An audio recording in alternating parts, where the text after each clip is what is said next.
We all know love runs the world, but do you actually understand it? Well, let's one-up that by helping you master love by using philosophy from all the different ages. We're gonna start with ancient thinkers and work ourselves up to the secrets here, and I promise you, you don't wanna miss it. Let's dive!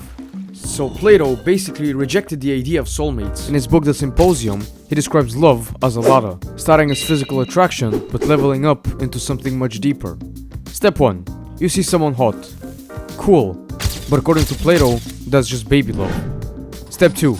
You realize that beauty isn't just one person. It's a universal thing. You start appreciating beauty in art, nature, and knowledge. Step 3. You start loving ideas, wisdom, and truth. And a final boss level, you reach a love that goes beyond humans. A love for the eternal, the divine, the form of beauty itself. Basically, real love isn't about obsessing over one person, it's about using love as a tool to transcend the physical world and connect with something deeper. So according to Plato, if you're still crying over your ex, you're stuck on level 1.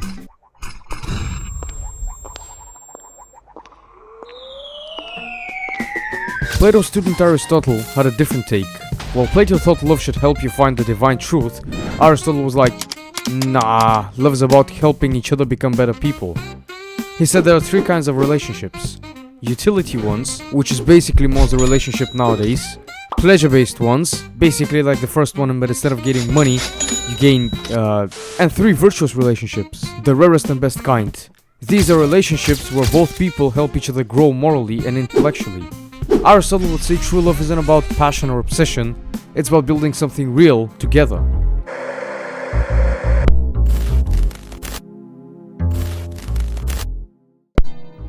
The Stoics had a pretty hot take. Love is cool, emotional attachment, not so much. Philosophers like Epictetus and Marcus Aurelius believe that attachment leads to suffering. Ever had a breakup that completely wrecked you?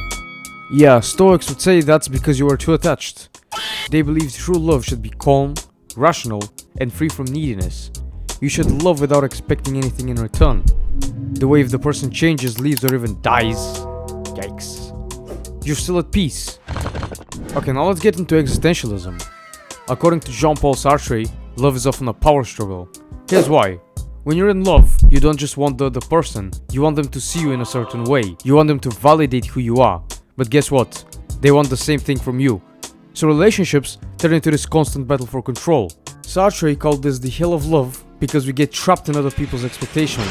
But don't lose hope just yet. Sartre's partner Simone de Beauvoir had a slightly more optimistic take. She said love can actually work if both partners stay independent and respect each other's freedom. So the existentialist love isn't about fate or soulmates, it's about choosing each other every single day.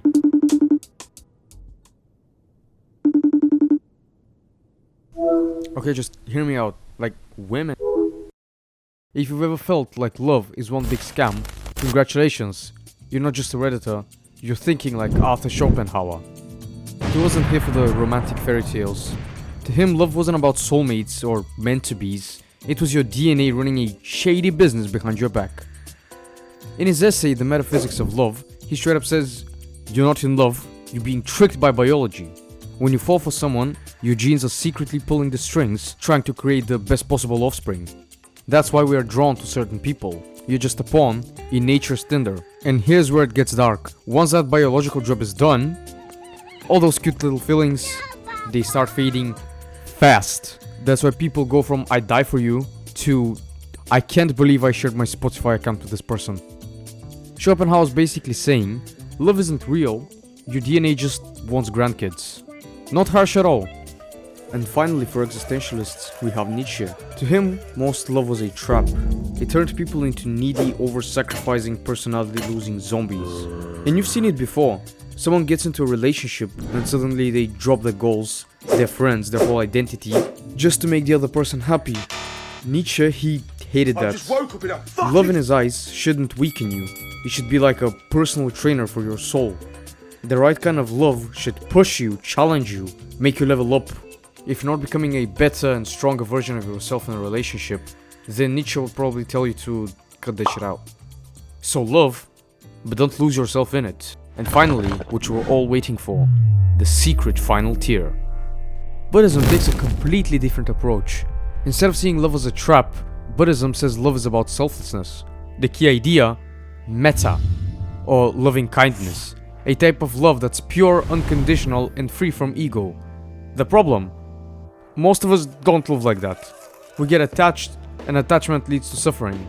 Buddhism's solution? Love without trying to possess someone.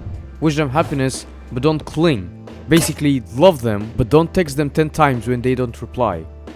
And finally, we have Emmanuel Levinas, who says, love isn't about you at all. It's about the other. For Levinas, love isn't just attraction or biology. It's truly seeing another person, not as something to complete you, not as means to your own happiness, but as their own infinite, sacred mystery. Levinas would say, if you think love is about feeling complete, that's not love. That's your ego doing karaoke. Real love, he says, is when you realize, I'll never fully know you, and that's the point. Loving you means honoring the mystery, not trying to own it. So while some philosophers think love is fake, and others think it's a trap, Levinas reminds us, real love isn't about conquering someone's heart. It's about standing in awe of it. And that's all from me for now. Thank you for watching, and goodbye.